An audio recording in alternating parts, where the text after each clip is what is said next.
For millions of men during the Second World War, the battlefield was replaced by a different kind of fight. The fight for survival inside a prisoner of war camp. Stripped of their freedom, their days were marked by a relentless, gnawing hunger. This is the story of that struggle, fought not with guns, but with wits, scraps, and an unbreakable will to live. This is inside the POW kitchens. What they ate to survive. The moment the gates closed, a new reality set in. The first and most brutal shock was the food. Official camp rations were meager, designed for bare subsistence, not sustenance. In German Starlocks, the daily diet was grim. A small piece of dark, dense bread, often made with sawdust or extenders. A watery soup, usually cabbage or turnip, sometimes with a fleck of meat if they were lucky. A few boiled potatoes, that was it, day after day.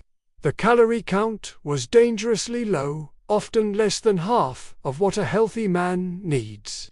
Men who arrived fit and strong quickly became gaunt shadows of their former selves. Diseases born of malnutrition, like scurvy and beriberi, were constant threats. The food was not just poor, it was a tool of control. The constant hunger was a psychological weapon, grinding down morale, breeding desperation and conflict. Diaries from the time are filled with obsessive entries about food. Men would dream of meals, talk for hours about their favorite dishes from home, and trade precious personal belongings for an extra crust of bread.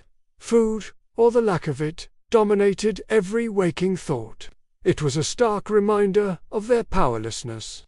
In the Pacific Theater, the situation was even more dire. Prisoners held by the Japanese faced starvation on a scale that was almost unimaginable.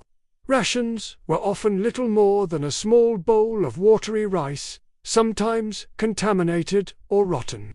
Men were forced to forage for anything edible, jungle plants, insects, even rats. The mortality rate from starvation and related diseases was horrifyingly high. Here, the fight for food was a raw, primal struggle for life itself. Yet, in the midst of this darkness, a lifeline appeared. The Red Cross parcel. These packages, sent from home countries, were a godsend. They were a taste of a forgotten world. Tins of Spam, or corned beef, powdered milk, cheese, chocolate, biscuits, jam, sugar, tea. Each item was a treasure, a burst of flavor and, more importantly, life-sustaining calories and vitamins. The arrival of Red Cross parcels transformed camp life. They were more than just food. They were a symbol of hope, a message that they hadn't been forgotten. The distribution of these parcels became a complex ritual. Men would often pool their resources, forming small groups or combines to share their parcels. This wasn't just practical. It was an act of profound camaraderie. By sharing, they ensured a more varied diet and stretched their precious supplies. It was a testament to the discipline and solidarity that helped them endure. But even with the parcels, the food was finite. Ingenuity became the most crucial ingredient. Every prisoner of war camp became a laboratory of culinary improvisation. Nothing was wasted. Nothing. The kitchen was wherever a man could find a small space and a bit of heat. Tin cans, salvaged from Red Cross parcels, were hammered and bent into makeshift cooking pots, pans, and ovens. They were called blowers, a small fire pot, often fueled by scavenged wood or paper, with a tube to blow air and intensify the flame. The creativity was astonishing. Men learned to bake bread, or something resembling it, over these tiny fires. Recipes were passed from man to man, scribbled on scraps of paper. A common camp cake might be made from crumbled biscuits, cocoa powder, and sugar from a parcel, mixed with water and baked in a tin. Potato peelings, normally discarded, would be saved, mashed, and mixed with a little flour to create small patties, fried in bacon fat. Every crumb was precious.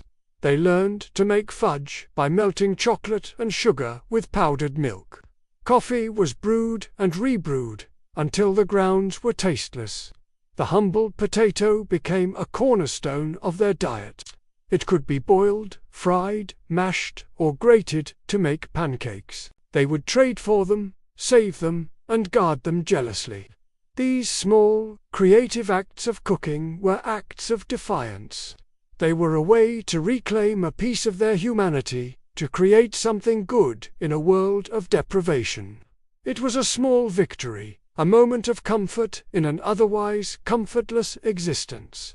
The psychological impact of these creations cannot be overstated. A warm, sweet treat, however simple, could lift spirits for days. The act of cooking and sharing a meal was a ritual that connected them to their lives back home, to normalcy. It was a reminder that they were more than just prisoners. They were men with families, memories, and a future they were fighting to see. These meals, cobbled together from scraps, were a form of resistance. They were a declaration that their captors could cage their bodies, but not their spirit. As the war dragged on, the struggle intensified. In the final chaotic months, supply lines broke down, and even the Red Cross parcels stopped coming. The hunger winter of 1944–45 was a period of extreme starvation in many camps. Men were reduced to eating grass and roots. The gains made through improvisation and shared parcels were erased. The gains made through improvisation and shared parcels were erased. The human body has its limits, and many, tragically, reached theirs. Those who survived were often just days away from death when liberation finally came. The images of emaciated prisoners at liberation are seared into our collective memory. They are a stark testament to the suffering they endured. But within that story of suffering is another, more powerful story, one of resilience, of ingenuity, and of the unyielding human spirit. Faced with unimaginable hardship, these men didn't just survive.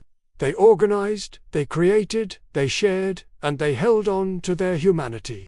They fought their war in the kitchens of the camps, with potato peelings and tin cans. They proved that, even in the darkest of times, hope can be found in a shared meal, and that even hunger couldn't defeat their will to live. Thank you for watching. If this story touched you, please like, share, and subscribe for more chapters from history.